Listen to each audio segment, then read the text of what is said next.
Go from where to where? High to low. I don't know.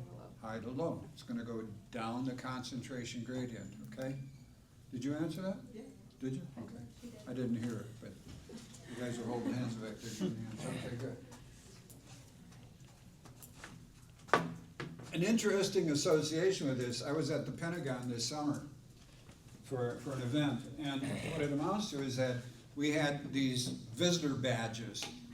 And in order to get into the Pentagon, 6 different times we had to, from outside to inside, there were 6 different times where we had to show identification in order to get inside. Put it down here. Okay, you're good to go. Beep, yeah. Go down here. Beep, you're good to go. Beep, you're good to go. 6 different times. All right. Are we good with ligand gated? You've got the right ID or you've got the right information. You touch that and the receptor, hey, it opens, and now whatever is high concentration moves in. We're good at that one. Ligand gated, you're going to hear it a lot. You're going to hear it over and over and over again. And why is it going to be important? Because neurotransmitters are important. Okay, so let's go to one that's called voltage gated now.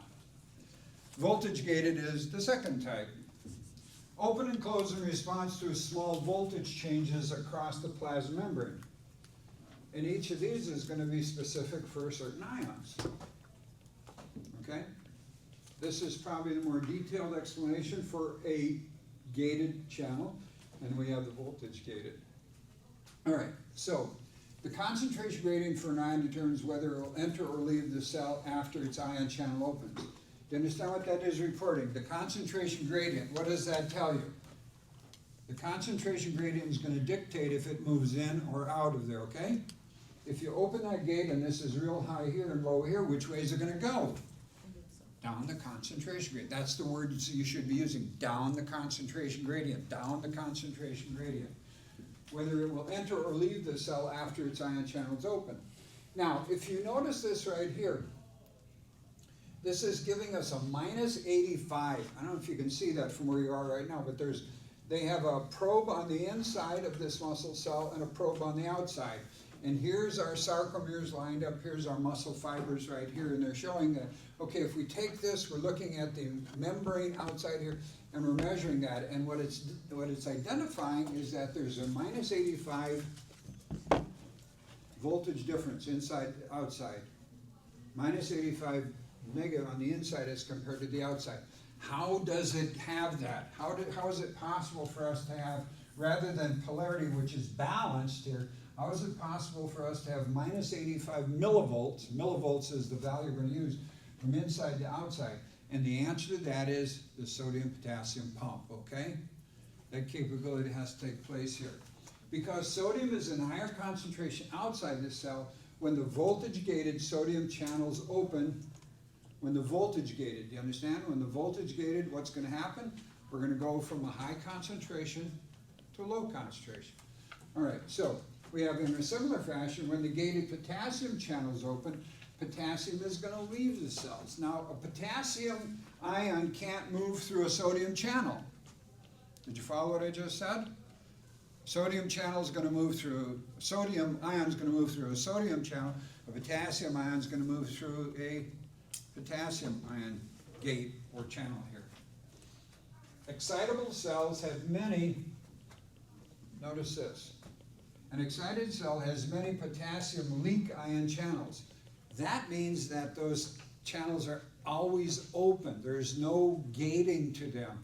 It's like saying, right here in this classroom here, you don't have to open and close that door. You know, when I come into the classroom, I open the door, and we leave it open unless there's traffic out there, so it's always open. You want to come and go? Fine. You follow what I'm talking about? There's no restriction on coming in. If we close the door, and then it required you to have a key to go in or come, to go out or come in again, that would be like one of these other channels. Are you following what I'm talking about? But as long as this door is always open, it's very much like these potassium leak channels. I made reference to that a few minutes ago, or half hour ago, when I said potassium is high concentration here and low here, but potassium can come and go. Well, it's going to go this direction because there's high concentration here and low concentration here. But there are potassium leak channels. They're always open. Okay, it's like a hole in the fence here. Thus, at rest, Real important statement right here. At rest, potassium moves out of the cell faster than sodium can move into the cell. Potassium is going to move out of the cell faster than, why would potassium move out of the cell? Is it high concentrated? Yeah, there's a high concentration. What's the other thing? There are potassium leak channels. High There's no concentration? gates on the Is it- channels there, okay? So it's always open? They're always open. Potassium leak channels are always open, okay? In addition, negatively charged molecules such as proteins, here's that comment we made reference to earlier. We said you have all these negatively charged protein units in here that allow for a large negative charge on the inside. They're trapped because the plasma membrane is impermeable to them. They're too big. They can't get out. Okay? For these reasons, the inside of the plasma membrane is more negatively charged than the outside.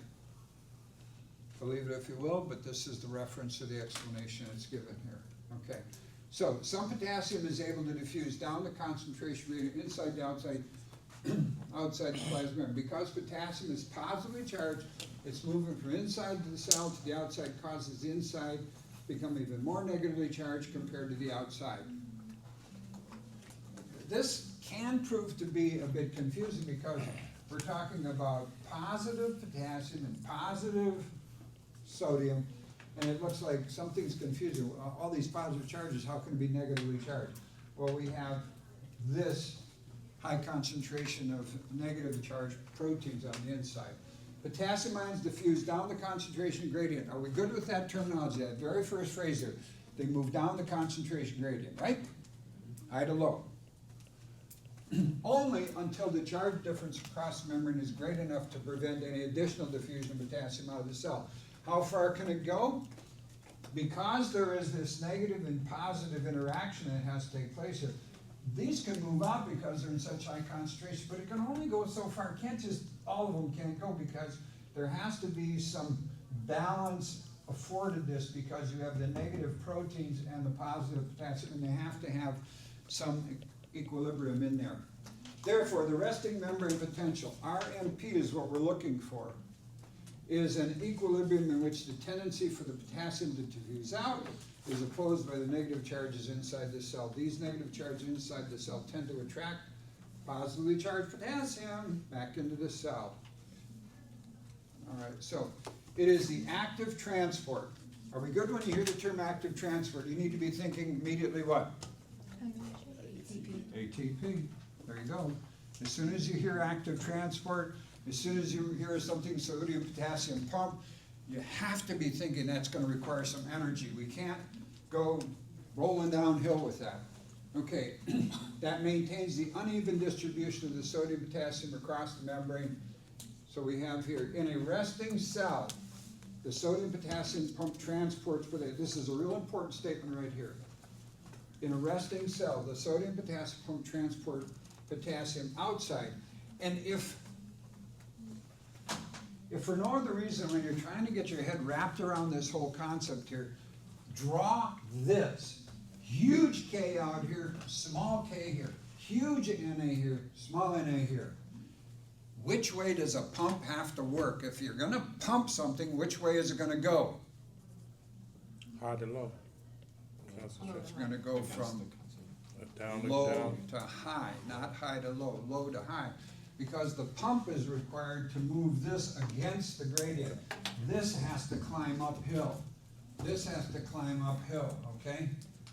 When you hear that reference and we hear something that said it's a pump here, so here it is, in the resting cell, the sodium potassium pump transports, what's going to be transported from outside? Potassium from outside to the inside and transports sodium from the inside of the cell to the outside. And that helps us maintain what we call, the sodium potassium pump is required for maintaining RMP. Are you okay with what when we say RMP, are you understanding what RMP stands for? Resting, membrane, potential, and our text here uses minus 85 millivolts. So it's minus 85 millivolts. How big is that? That's dang small. okay, a millivolt. We talk about your 1.5 volt batteries, your little AA, AAA batteries, those are 1.5 volts. We're talking about millivolts. Really, really, really, really low electrical potential right here. All right, so action potentials is where we go with this whole discussion here. It says, the action potential has an all or none principle. Has anybody ever played with dominoes? My grandson is this geek about dominoes. I think he has 3,000 dominoes right now, and he spends 10 to 12 hours setting up these elaborate little deals with all kinds of things going on, and they trip mouse traps, and they knock over boxes, and a shirt unrolls like that. It's just these towers out of this, and you hit this, and a 10-hour project is 45 seconds worth of fun, you know? You hit this one right here, and it's all these things going on like that. It's amazing, but he'll spend 8 to 10 hours doing these things. All or none. What happens when you hit the first one? If you've done it correctly, what happens? Everything falls. Everything for Have you seen those domino things like that take place? When the person does it right and they hit the first one, what happens? It's a domino effect. 8 hours is done in 45 seconds. I've got them on video. 45 seconds, hits this one. All or none. Are we good with all or none? It's not like I hit the first one in the first 5. Now, occasionally it has some blips in them. Yeah, that's happened where you have to go in and trip it again, and then it goes away. But the point about it is, all or none is exactly that. Once this thing starts, Katie bar the door, this thing is just gonna go. So, if threshold, threshold, another new term. Talk about a bunch of them tonight, your threshold. The word threshold comes from antiquity. It comes from a historic perspective on houses that had dirt floors. And houses that had dirt floors were kind of nasty unless they put some things called threshings in there. What were the threshings? Threshings were like when they harvested the oats or the wheat or the rye or things like that, there was straw that was left on the field. They knocked the little grain, the seed grains off, and they had these threshings. You hear about, if you've paid any attention to, agricultural society, they had threshing machines, and they had to winnow the grain and stuff. They got the threshings. Well, you took the straw and you put it inside the house and the floor there, and so you had the threshings there. But as soon as you start walking around with it, pretty soon you had the threshings which were inside are now outside. So what did they do? They put a board there. And what's one of the things that you hear about the newlyweds? They're going to carry the bride across the what? I guess that's died a long time ago. That's a cultural thing here. What do? The husband picks up the bride and he carries her over the what? Threshold! What would the threshold be? That little door, that little thing when you go to your DIY store right here and say, I need a new threshold for my front door. If the person knows what you're talking about, it'll take you to a place where you have these little deals that fit at the bottom of the door, and that's called a threshold, okay? So what was the threshold? The threshold was a board they put there to keep the straw inside the house rather than going outside. Now we have threshold as a barrier. You have to get past this threshold. Just like carry the bride across the threshold. Okay, from outside to inside. The threshold. It's an antiquities term. Doesn't go back that far. It goes back to when they had dirt floors in their houses. Okay, if the threshold is reached, the cell will respond completely. If we get the threshold, what's going to happen? All or none. Okay? This thing will progress and allow for an action potential to be communicated. So, take a look at this. So, can you see this from where you are right there? Can you see this little dotted line across here? It's called threshold. We have to have a stimulus. We have to have something that kicks or jump starts this to get to a point where we have, here's polarized, here's our minus 85. I was using the minus 85 millivolts over here. Here's minus 85. Something has to depolarize. Something has to set this thing in motion. Something has to say, it's Time for some action to take place here, action potential. So what do? Some event has to depolarize. How far does it have to depolarize? It has to get past what? The threshold. Threshold. It has to carry that stimulus, is the term we're gonna use. That stimulus has to be strong enough, so it has to be stronger than what would be this minus -85 here. We have to get past the threshold. Once threshold is reached, this thing is an all or none. Now notice what's happening right here. On this side of this graphing that we see here, you see, this is time going this way. We have time in milliseconds. 1 millisecond, 2 how long is a millisecond? I mean, you do that and you've got thousands of milliseconds, okay? Anybody ever watch the Olympics where they have the luge or they have the bobsled or something like that? Oh, you losers, you came in 1/10 of a second behind the gold medal. You're fourth. You know, the timing on those things, you got to have 4 places behind, you know, here's the seconds and then here's 4 places behind it. So you got hundreds and thousands of a second. Loser came in third. You know, not a second late, you were hundreds of a second late and you came in third or fourth. Here, this case right here, opening of the voltage-gated sodium channels. You see what's happening right here? The voltage-gated sodium channels. What was voltage-gated? A channel that's going to open when the voltage changes, and it says, ah, good, we opened the channel, now what'll happen? Sodium's going to rush in. Why will it rush in? Because it's going which way? High to low. Come on, it's going to go which way? How to High walk. to low. Down the concentration gradient. It's going to go down the concentration gradient. We're going to flood it in. And why will it allow that to happen? Because the gate's open. Okay? The gate's open.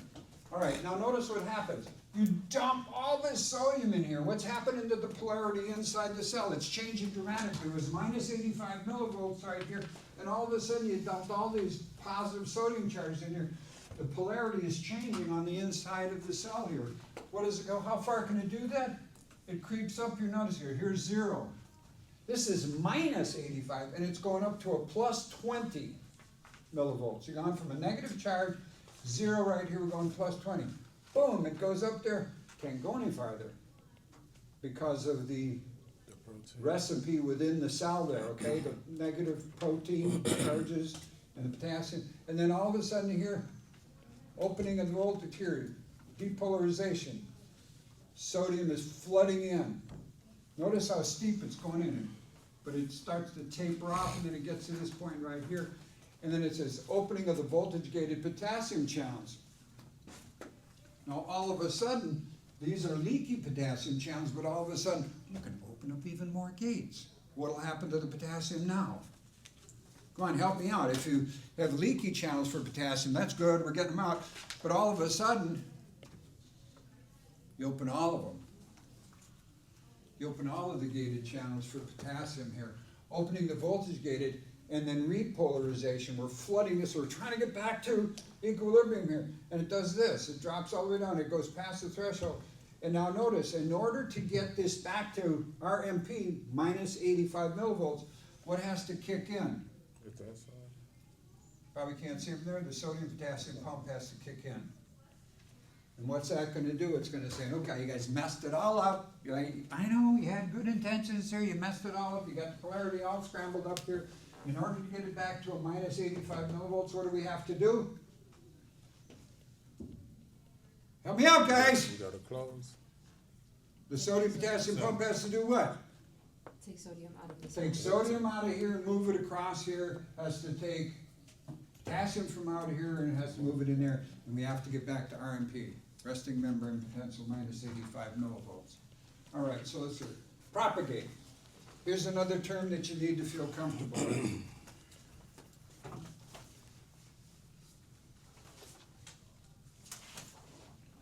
Pass this down the road. No, just pass it down. Pass it down. Pass it down. You just propagated that paper down the row here. Did you see that? Did you see how that happened? I gave it to Tim. Okay, and it got all the way down here. Did you notice how that happened? It was propagated down the way here. That's the word we're going to use here. We say propagate. Was it spread from one location to another? Action potential does not move along the membrane. okay? New action potentials at each successive location. At each successive location, there has to be this type of thing going on. We're gonna propagate that down the muscle, down the axon. Okay, frequency. You good with that term? You heard that before? Frequency, meaning what? How often something occurs. Yeah, how often something's gonna take place in a given amount of time, right? What's the frequency? So many miles per hour? Could that be like a frequency? Yeah? Okay, the number of action potentials produced per unit time. So the frequency is gonna be the number of action potentials produced per unit of time. So, phases. I made reference to depolarization. We've got this polarity, minus 85 millivolts. And then something upsets it. Some stimulus says, hey, we gotta change something here in order to have some action take place. Inside the plasma membrane becomes less negative. It's minus 85. Please pay close attention to this. It's minus 85 here, and which way are we heading? Heading up, Up to a what? positive 20. Yeah, goes all the way up to a positive 20 right here. So it is becoming less negative. It's minus 85. This oftentimes is listed as a negative 50. Is there a difference between 85 and 50? Yeah. Minus 85 to negative 50. If the change reaches threshold, are we good at threshold? It has to be enough of a stimulus. If the change here in the polarity, this depolarization, is strong enough to reach threshold, when the voltage-gated sodium gates are going to open, a depolarization will take place. The all or nothing thing's going to happen here. Repolarization, that's what was taking place on this side of the graph here. Here was all depolarizing. This is depolarizing. We're flooding the sodium in here. And we get to this side over here. Now we're repolarizing, and we're bringing the potassium in to try and get back to this minus 85, this resting membrane potential. And so the resting membrane potential, note that during repolarization, the membrane potential drops lower. Notice this, it actually drops lower than its original resting potential. And then it rebounds, just like saying, whoops, too much. Do you follow what I'm talking about? This extra dumping of potassium on here causes this dip. Hyperpolarization is the term we use. Textbook authors here say after potential. Okay? This is because sodium plus potassium together are higher, but then the sodium-potassium pump kicks in. Wait a minute, we'll bring it back up with the resting membrane potential with the sodium-potassium pump. We need to use a little energy to do that, though. We have to use a little ATP. Okay, voltage-gated ion channels in the action potential, the resting membrane potential. Sodium voltage-gated channels, are we good at that? Sodium-gated, okay? Sodium voltage-gated. There's voltage that's going to take place, red, and some but not all potassium channels are purple that are closed. Here's our potassium channels. Here's a leaky channel. This is, now you take a look at this, this is this membrane of this cell membrane. You look at an entire cell all the way around, bilipid layer here, but we got some channels in here. This is always open. It's a passageway for potassium. The potassium always has it, but they also have some voltage-gated channels here. And here's our sodium-gated channels over here. And so potassium diffuses down the concentration, potassium is going down the concentration gradient, high to low, okay?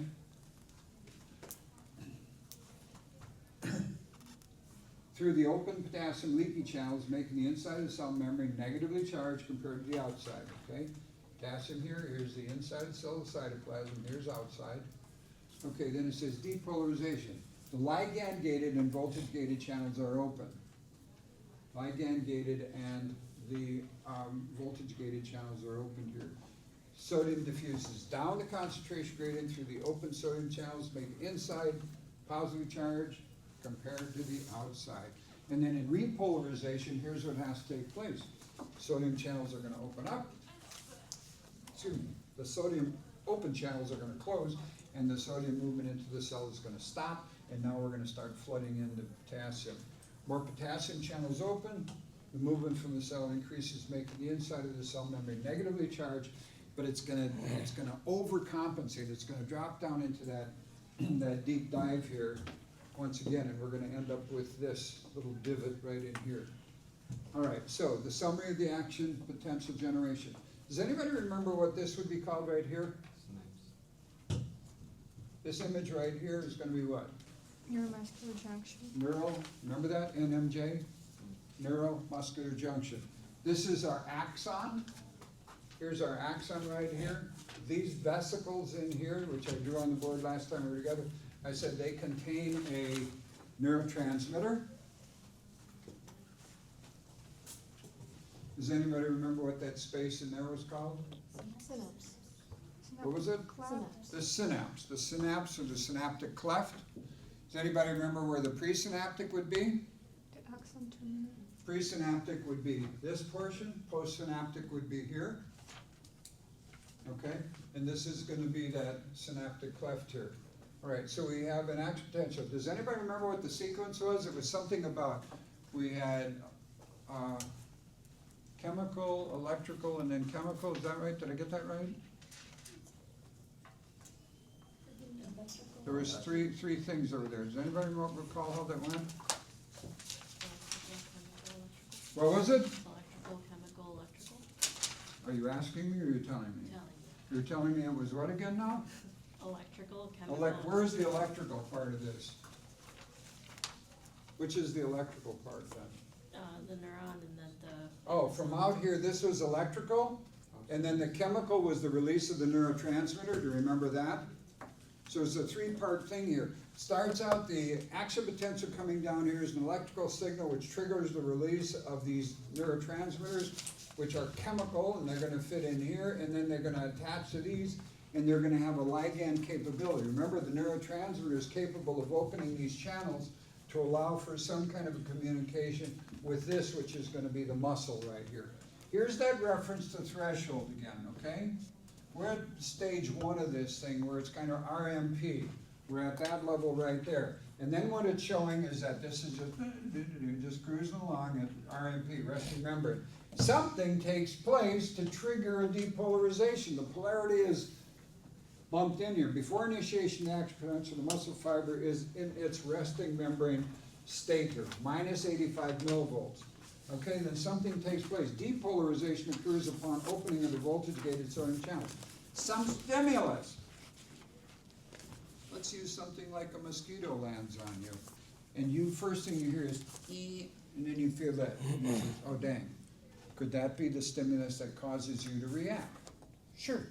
Okay, and so that's something here. It says repolarization then is going to occur when the sodium channels close. Sodium channels have to get they're open here all the way up to get to this point, and then they have to close. And then we open the voltage-gated potassium channels. A period of hyperpolarization. Here's the hyperpolarization. It gets way down like this. Overcompensating. Also called after potential, occurs because the voltage-gated potassium channels stay open longer than required to reach the resting membrane potential. And then we kick in the sodium-potassium pump, which is intended now to restore this balance of minus 85. Because you have to remember, there's constant movement of potassium down the gradient here. But what we're attempting to do is to reestablish this because this upset of the flow here is taking place in the sodium-potassium. The sodium has to be pumped from high to low, and the potassium from low to high, and from low to high in order to reestablish that minus 85 millivolts.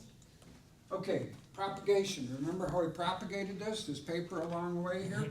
What this makes reference to is the propagation of an action potential. Notice this, the action potential is propagated right here at 1. The action potential is a local area where the plasma membrane is indicated by the green band, that's right here. Note the reversal of the charge across the membrane, okay? Notice right here. The inside of the cell is what compared to the outside? The inside of the cell is, it's not a negative, it's a what? Negative! It's definitely negative, not a question mark behind it, okay? It's negative. Minus 85 millivolts Negative charge inside as compared to the outside, okay? Can